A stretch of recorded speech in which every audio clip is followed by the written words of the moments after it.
we look forward and kind of that environment that you're operating in, what do you think are going to be the key things the three parties in your relationship need to grasp over the next couple of years to ensure that success? So for starters, I think there's, we mentioned it earlier, collaboration that needs to happen. So everybody needs to be around the table at that meeting when deciding on a go-to-market strategy. We next need things like sharing of information. So there needs to be an upskilling that happens across the board. So as an ISV, we need to understand about the ERP system or about the accounting package.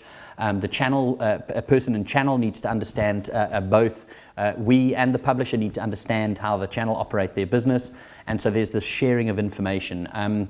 We're moving at our company onto an LMS system. So we are a huge fan of face-to-face training and showing people how our app works. But also in terms of upskilling and empowering the channel to represent us in certain meetings as well as the publisher, we've got the ability now to, through online learning material, upskill people and for also customers to be upskilled by that material as well. So I think that for things to be successful, we have to try and reduce the number of touch points. So yes, it's important that all three work together, but at the same token, it shouldn't be round the houses until a customer has their question answered, right? So there needs to be a very streamlined process. Information is key. That needs to be available online at the click of a button. And it's really important that that's not hidden from the customer or guarded closely via the channel person or the publisher or the ISV. There needs to be this sharing of information for everybody. Yeah, and I think one of the things that we're seeing, if we look a couple of years out, is that more open approach to sharing data as well. You talk about product knowledge and learning and education of the parties involved, but I think access to platforms and data and being just a little bit more open than the traditional channel relationships been. Definitely. Yeah, so one of the things that's working really well for us at the moment is when we go into a new relationship, let's say with a channel partner, we will make sure that there's a fit, but then we will also do a show me yours, I'll show you mine, you show me yours. We'll not expose all of that secure personal data, but we will show what customers we've got on board, and we'll actually do a matching or an audit of those customer lists to find where the actual low-hanging fruit or common ground is.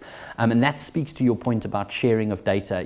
Gone are the days where I'm going to get my customer to do my case study. If we can join an ISV in there with the channel partner, with the actual publisher as the ERP or accounting package and write a case study for that, what will happen is the Sages and the Acumaticas will send it out to their database, the channel partners will send it out to their database, and of course the ISVs will send it out to their database. And now all of a sudden you get the true experience of marketing clout when you kind of work together and share. So if we consider how the channel's going to transform over the next couple of years, Brian, what do you think are those 2 or 3 main points that we've got to get to grips with? So the first thing that I think is of paramount importance is the mind shift that needs to take place.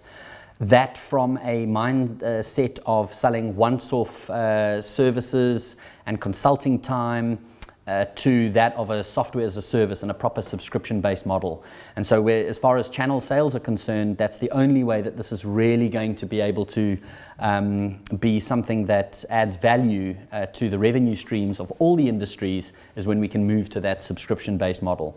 It's not going to be easy because there's a lot of people that need convincing, the customer for start, so we need to move off on-premise solutions and actually try and encourage people to take cloud offerings up.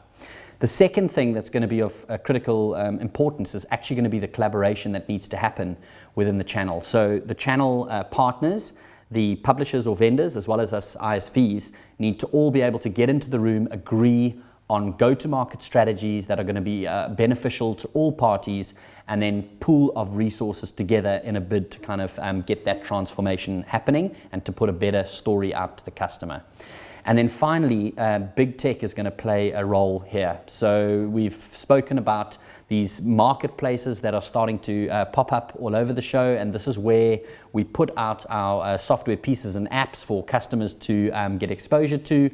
And they're ever growing, and if channel partners and publishers as well as ISVs can't get into being able to build and put their way out on these big platforms, you're talking about Salesforce, you're talking about App Direct, big commerce, these sorts of big players, then we're really going to struggle to kind of move into that cloud environment and that sharing and collaborating environment.